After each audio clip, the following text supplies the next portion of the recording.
jelaskan terkait dengan verifikasi faktual hari ini? Hari ini kita sedang persiapan untuk pelaksanaan verifikasi faktual kepengurusan dan keanggotaan. Kita secara maraton itu sudah melaksanakan rakor dengan berbagai pihak. Dengan Bawaslu kita sudah untuk penyamaan persepsi, nanti bagaimana Bawaslu akan melakukan mekanisme pengawasan, kemudian kita jelaskan bagaimana mekanisme tata cara kita faktual. Kemudian dengan parpol kita juga sudah kita jelaskan bagaimana mekanisme verifikasi faktualnya. Nah, dengan Forkompimda dan Forkompimcam itu lebih sebagai koordinasi. Karena mulai sebenarnya jadwalnya tanggal 15 sampai nanti tanggal 4 November. Tetapi karena memang kita harus menyiapkan segala kebutuhan administrasi, maka verifikasi kepengurusan itu baru besok kita lakukan.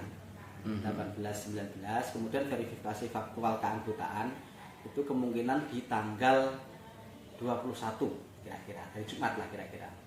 Nah, dengan Forkompimda dan Forkompimcam itu lebih sebagai pemberitahuan koordinasi kita kepada pemangku wilayah, karena nanti petugas kita yang verifikator dari KPU itu akan banyak di lapangan. Nah, tentu karena ada di lapangan banyak akan berkoordinasi dengan pejabat di tingkat kecamatan dan desa, baik itu orang kecamatan maupun pemerintahan desa, untuk membantu kita melakukan proses verifikasi faktual keanggotaan. Nah, koordinasi itu kita sampaikan supaya nanti tidak tiba-tiba petugas-petugas dari KPU sebagai verifikator itu tiba-tiba datang ke kecamatan atau ke desa-desa. Lebih ke itu sebenarnya.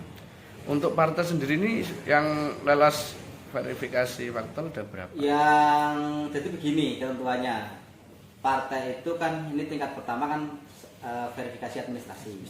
Itu secara nasional ada 18. Nah, kemudian sesuai ketentuan putusan MK itu bahwa partai yang sudah memenuhi ambang batas parliamentary threshold itu tidak di faktual, cukup di administrasi. Jadi selesai. 9 partai yang sekarang punya kursi besar selesai. ya. Nah, 9 partai yang nggak dapat kursi pada pemilu 2019 atau partai baru sama sekali dilanjut ke faktual. Nah, dari 9 partai nasional itu Gelora ada 7. 2 tidak ada, Partai Gelora dan Partai Buruh tidak menyertakan Gelora sebagai wilayah untuk memenuhi persyaratan kepengurusan dan keanggotaan. Nah, itu sehingga kita akan memverifikasi faktual kepengurusan dan keanggotaan untuk 7 partai itu. Apa saja, Pak? Partai itu Perindo, PKN, Partai Kebangkitan Nusantara, Partai Solidaritas Indonesia, kemudian Partai Garuda, Partai Hanura, Partai Umat, satunya partai apa ya satunya ya? Itu. Terus? Nomor partai itu kemudian akan kita faktual kepengurusan dan keanggotaan. Sampel hari ini sudah kita terima. Ada 2025 sampel dari 7 partai itu. Kemudian semua sampel akan kita datangi satu persatu. Apabila tidak dapat ditemui, nanti kita minta kepada LO untuk dikumpulkan di satu tempat yang disepakati, kantor partai tingkat kecamatan. Kemudian kalau masih tidak dapat dikumpulkan di satu tempat, maka boleh video call. Jadi gitu. Secara berjenjang begitu. Didatangi, sekali nggak ketemu, dikumpulkan masih nggak hadir juga, video call.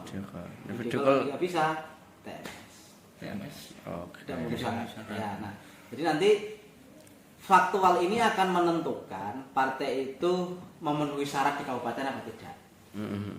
Nanti kan hasil faktual keanggotaan itu kan ada 2, MS dan TMS, mengaku dan tidak mengaku, kira-kira begitu ya.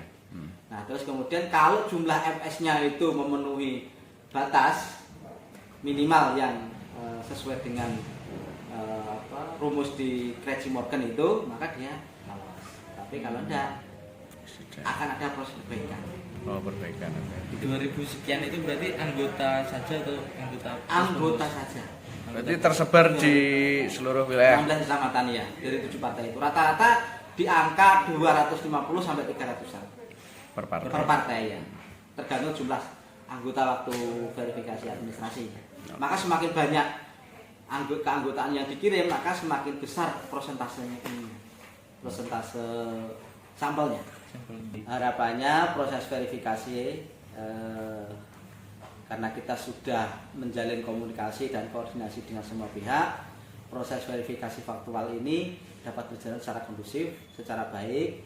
Kalaupun nanti ada problem-problem di dalam proses perjalanannya, dilakukan proses komunikasi untuk menyelesaikan segala hal-hal yang barangkali muncul persoalan di proses sepanjang tahapan verifikasi faktual ini. Nah, persoalan-persoalan lapangan itu barangkali ada hal-hal yang tidak terduga, meskipun hari ini misalnya kita sudah punya identifikasi masalah-masalah, tapi barangkali nanti ada 1-2 hal yang itu di luar belum tercover, belum teridentifikasi, sehingga nanti hal-hal yang seperti itu akan kita rumuskan.